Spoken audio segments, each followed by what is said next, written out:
अगर हम आपसे कहें कि आने वाले समय में हम इंसान अपनी पृथ्वी को छोड़कर किसी और प्लेनेट पर जाकर बसने वाले हैं, तो क्या आप हमारी इस बात पर यकीन करेंगे?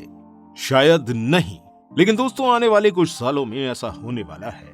असल में नासा के वैज्ञानिक और एलन मस्क मिलकर कुछ ऐसा करने वाले हैं जिसके जरिए हम अपने सोलर सिस्टम के दूसरे प्लेनेट पर जाकर रह सकेंगे। वैसे तो ये प्लान किसी फिक्शन मूवी या सपने से कम नहीं लगता है। एलन मस्क का कहना है कि साल 2050 तक वो मंगल ग्रह पर इंसानों को बसा देंगे। सन 2050 तक मार्स ग्रह के ऊपर इंसानों का एक पूरा शहर होगा जिसमें 10 लाख इंसान रहेंगे। देखा जाए तो पहले तो कोई एलन मस्क के इस मिशन का यकीन नहीं कर रहा था, लेकिन जब नासा ने एलन मस्क का साथ दिया और इस मिशन को ज्वाइन किया, तब से लोग इस पर यकीन करने लगे हैं। लेकिन दोस्तों, क्या आपने सोचा है कि आखिर वैज्ञानिक हमारी हरी भरी पृथ्वी को छोड़कर दूसरे ग्रह पर इंसानों को क्यों बसाना चाहते हैं? तो हम आपको बता दें कि कोई माने या न माने, एक समय वो भी आने वाला है जब हमारी पृथ्वी पूरी तरह से गर्म हो चुकी होगी और पृथ्वी के ऊपर रहने लायक सभी परिस्थितियां खत्म हो जाएंगी। धीरे धीरे करके हमारी पृथ्वी की स्थिति इतनी ज्यादा खराब होती जा रही है कि अंदाजा लगाया जा रहा है कि आने वाले कुछ सालों में इस पृथ्वी पर रहने लायक परिस्थितियां नहीं रहेंगी। वैज्ञानिकों के अकॉर्डिंग बताया जा रहा है कि जब से हम इंसान फॉसिल फ्यूल यानी पेट्रोल और गैस का इस्तेमाल करने लगे हैं, तब से हमारी पृथ्वी का टेम्परेचर दिन पर दिन बढ़ता ही जा रहा है और वो वक्त भी ज्यादा दूर नहीं है जब हमारी पृथ्वी भट्टी की तरह तप रही होगी और यहाँ कोई भी जीव जिंदा नहीं रह पाएगा। एक सर्वे के अकॉर्डिंग बताया गया है कि हर 10 साल के अंदर हमारी पृथ्वी का टेम्परेचर 0.16 डिग्री सेल्सियस तक बढ़ जाता है। और अगर ये सब ऐसे ही चलता रहा तो आज से लगभग 150 साल बाद इंसान हमारी पृथ्वी की उन जगहों पर नहीं रह सकेगा जहां की जलवायु थोड़ी गर्म है। हमारी पृथ्वी के इस बढ़ते टेम्परेचर की वजह से ग्लेशियर दिन पर दिन पिघलते ही जा रहे हैं और इन ग्लेशियरों के पिघलने की वजह से समुद्र में भी जल का स्तर दिन पर दिन बढ़ता जा रहा है और जगह जगह सुनामी और बाढ़ें आ रही हैं। और सिर्फ यही नहीं, बल्कि जितना पॉल्यूशन हम इंसान इस पृथ्वी पर जनरेट कर रहे हैं, उसकी वजह से हमारी पृथ्वी पर मौजूद ओजोन लेयर भी डैमेज हो रही है।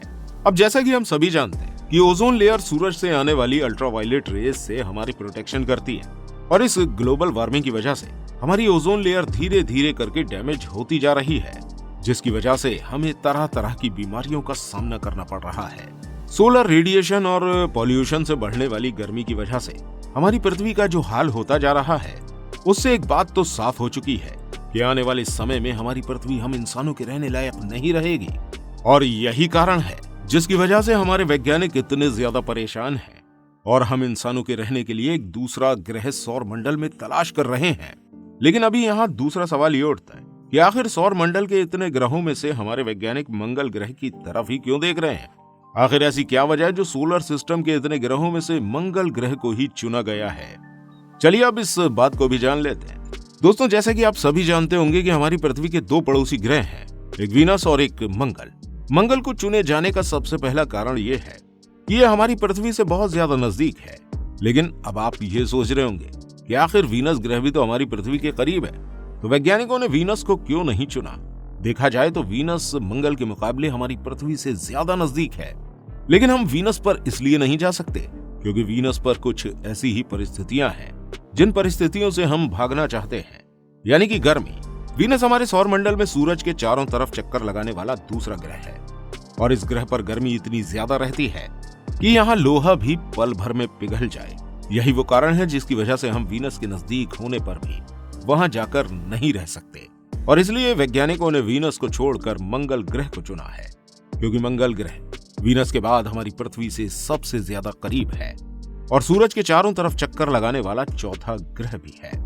लेकिन मंगल पर भी परिस्थितियां अभी मानव जीवन जीने के लायक नहीं है, क्योंकि इस ग्रह पर आग तो नहीं बरसती, लेकिन यहाँ पर सर्दी पृथ्वी की अंटार्कटिक रीजन से भी ज्यादा रहती है।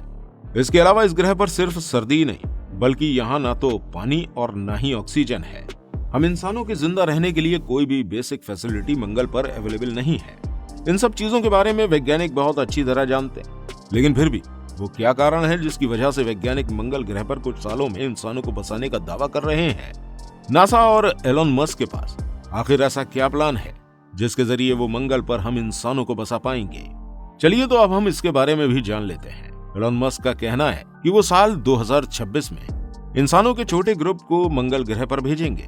इंसानों का यह ग्रुप अपने साथ वो सभी चीजों को लेकर जाएगा जो इनके जिंदा रहने के लिए जरूरी होंगी, यानी कि खाना, पानी, ऑक्सीजन और प्रेशराइज सूट। और सिर्फ यही नहीं बल्कि इन लोगों को मंगल ग्रह पर भेजने से पहले मंगल पर एक प्रोटेक्टिव शेल्टर बनाया जाएगा। और ऐसा इसलिए किया जाएगा कि मंगल पर अक्सर मिट्टी के खौफनाक तूफान आते रहते हैं। अब आप यही सोच रहे होंगे कि बिना इंसानों के आखिर ये शेल्टर मंगल पर कौन बनाएगा। असल में वैज्ञानिक इंसानों को मंगल पर भेजने से पहले एआई रोबोट को मंगल पर भेजेंगे। ये एक बहुत ही खास किस्म के रोबोट होंगे जो मंगल ग्रह पर पहुंचकर वहां की मिट्टी से ही इंसानों के रहने के लिए शेल्टर बनाएंगे। ये रोबोट इतने ज्यादा एडवांस होंगे कि इंसानों से भी तेज काम करेंगे। इनके अंदर कैमरे, सेंसर, 3D प्रिंटर यूनिट सभी कुछ फिक्स होगा। मंगल पर पहुंचने के बाद ये रोबोट अपने सेंसर की हेल्प लेकर एक खास तरह की मिट्टी को ढूंढेंगे। जब उन्हें ये मिट्टी मिल जाएगी तो उसी जगह ये शेल्टर बनाने की तैयारी करेंगे। मंगल पर खुदाई करने से लेकर शेल्टर बनाने तक का पूरा काम इन रोबोट्स के जरिए ही किया जाएगा। ये काम कुछ दिनों का नहीं बल्कि कई महीनों में पूरा होगा, जिसे पृथ्वी पर मौजूद हमारे वैज्ञानिक मॉनिटर कर रहे होंगे। जब ये शेल्टर बनकर तैयार हो जाएंगे, इसके बाद इंसानों को मंगल पर भेजा जाएगा। मंगल पर आने वाले सभी इंसानों का वेलकम ये रोबोट करेंगे। साथ ही उनके साथ आने वाले सभी सामान को ये इन शेल्टर्स के अंदर लेकर सेट भी करेंगे। इन शेल्टर्स के अंदर छोटे छोटे यूनिट्स को रखा जाएगा। दोस्तों, मंगल का एटमॉस्फेरिक प्रेशर बहुत ज्यादा कम है। इसी वजह से पृथ्वी से जाने वाले इन प्रेशराइज्ड यूनिट के अंदर ही इंसान रहेंगे। इन यूनिट्स में हमारे पृथ्वी के जैसा ही आर्टिफिशियल प्रेशर डेवलप किया जाएगा। मंगल पर जितने भी प्रेशराइज्ड केबिन लगे होंगे वो सभी एक दूसरे से जुड़े रहेंगे। और सिर्फ यही नहीं बल्कि मंगल के ऊपर एक सोलर फार्म भी बनाया जाएगा जो कि इन यूनिट्स को इलेक्ट्रिसिटी देने का काम करेगा। इन यूनिट्स के बाद नंबर आएगा मंगल के ऊपर ग्रीन हाउस बनाने का, ताकि मंगल के ऊपर खेती बाड़ी की जा सके। दोस्तों, ग्रीन हाउस के अंदर जो प्लांट लगाए जाएंगे उन सभी से ऑक्सीजन रिलीज होगा। और आप सभी जानते हैं कि ऑक्सीजन हम इंसानों के सर्वाइव के लिए कितना ज्यादा इंपॉर्टेंट है। ये प्लांट मंगल पर इंसानों को सब्जियां तो देगा, साथ ही साथ ऑक्सीजन देने का भी काम करेगा। लेकिन ये प्लांट उतनी ऑक्सीजन नहीं दे पाएगा जितनी ऑक्सीजन की हम इंसानों को जरूरत होती है। इसलिए मंगल पर ऑक्सीजन बनाने का भी इंतजाम किया जाएगा। मंगल पर एक स्पेशल डिवाइस लगाई जाएगी जो कि सोलर एनर्जी के जरिए काम करेगी। ये डिवाइस मंगल के एटमॉस्फेयर से कार्बन डाइऑक्साइड लेगी और उसमें से हीट और इलेक्ट्रिकल करंट को पास करेगी, और जिसकी वजह से कार्बन डाइऑक्साइड में से ऑक्सीजन अलग हो जाएगा और निकलने वाले ऑक्सीजन को इकट्ठा कर लिया जाएगा। यहाँ आने के कुछ समय के बाद हम इंसान ऑक्सीजन भी बना पाएंगे। अब रही बात हम इंसानों के लिए पीने के पानी की, तो हम आपको बता दें कि मंगल की जमीन के अंदर फ्रोजन वाटर मंगल के रोवर को पहले ही मिल चुका है और इस बर्फ को पिघलाकर हम इंसानों के लिए पानी बनाया जाएगा। यानी कि आने वाले समय में हम इंसान बिना पृथ्वी की मदद के मंगल पर सरवाइव कर पाएंगे। अभी एक सवाल बाकी है कि क्या इंसान मंगल पर जाकर अपने केबिन में ही रहेंगे? अगर ऐसी ही जिंदगी हमें मंगल पर जीनी है तो फिर मंगल पर जाने का क्या फायदा? लेकिन इस चीज का भी एक उपाय है कि किसी भी तरह मंगल के वातावरण के टेम्परेचर को बढ़ा दिया जाए। और इस टेम्परेचर को बढ़ाने के लिए एलोन मस्क का कहना है कि अगर हम मंगल का टेम्परेचर बढ़ाना चाहते हैं तो हमें मंगल ग्रह पर एक साथ कम से कम 10,000 न्यूक्लियर मिसाइल्स को छोड़ना होगा, जिससे मंगल का टेम्परेचर इंक्रीज हो जाएगा और वहां का टेम्परेचर भी हमारी पृथ्वी के जैसा हो जाएगा। ये सब करने के बाद ही हम इंसान आसानी से मंगल ग्रह पर रह पाएंगे। दोस्तों, हमें कमेंट में जरूर बताइएगा कि आपको ये संभव लगता है और ये आखिर कब तक पॉसिबल हो पाएगा। उम्मीद है कि वीडियो आपको पसंद आई होगी। अगर आपको वीडियो अच्छी लगी है तो इस वीडियो को लाइक और शेयर करना बिल्कुल मत भूलिएगा। और ऐसी और अमेजिंग वीडियोस देखने के लिए हमारे इस चैनल को सब्सक्राइब अवश्य कीजिएगा। मिलते हैं आपसे अगली वीडियो के साथ। धन्यवाद।